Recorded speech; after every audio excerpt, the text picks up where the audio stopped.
Pour moi, c'est le network, en fait. C'est pour savoir, c'est pour rencontrer les jeunes qui sont là, les différentes personnes qui vont intervenir sur le thème. Ce que j'espère, c'est très intéressant, c'est de voir ce renouveau de solidarité, en fait. Ce que Crans-Montana a fait cette année avec ce thème, c'est de montrer que la femme européenne aussi est solidaire avec la femme africaine rurale.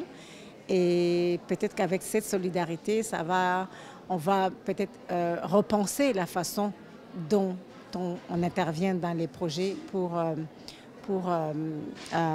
aider la femme rurale africaine. En fait, l'aider, non, c'est pour sortir de cette impasse toute une série de pauvreté. Parce qu'aujourd'hui, la personne la plus pauvre au monde, c'est une femme africaine qui habite dans le milieu rural. Avec les avancées technologiques et la globalisation, on a l'impression que la femme africaine rurale, elle est restée derrière.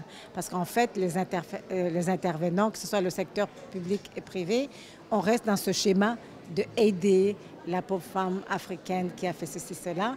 Mais quand on regarde ce qu'elle fait et la résilience qu'elle a, on n'a peut-être pas assez résolu son problème, qui est un problème d'accès. Mais les forums comme ça sont très, très importants au niveau du plaidoyer. Parce qu'on fait répéter l'attention et dit qu'on ne peut pas, enfin je ne sais pas, moi je ne suis pas jeune comme vous, mais depuis ma vie d'adulte, j'ai milité et je travaillais dans l'Economic Empowerment pour les femmes aux Nations Unies et maintenant je suis dans le privé, j'ai un réseau très important. Mais quand même, c'est-à-dire qu'il faut qu'on repense comment résoudre ce problème. Et je pense que des forums comme ça nous interpellent tout le monde en disant non, on va rentrer dans une nouvelle décennie.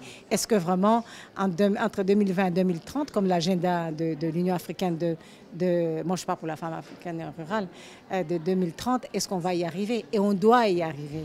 Et des forums comme ça sont très importants parce qu'au niveau des networks, de savoir qui fait quoi dans quoi et où est-ce qu'on va.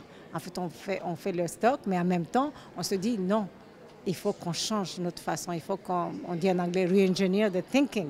Qu'est-ce qu'on fait avant? C'est-à-dire qu'on ne peut pas ignorer la femme rurale, elle a un problème d'accès à l'information, même si d'accès au marché, d'accès à la connaissance, de tout. Donc il va falloir retourner au basic. Et on se dit non, on ne peut pas continuer comme ça. Avec la technologie qui est là dans tout, même en Afrique, on est beaucoup en avance. Moi, je parle de l'Afrique de l'Est, où on a commencé le paiement mobile.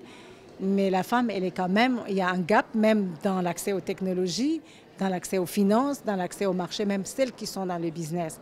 Donc, il va falloir qu'on distingue la survie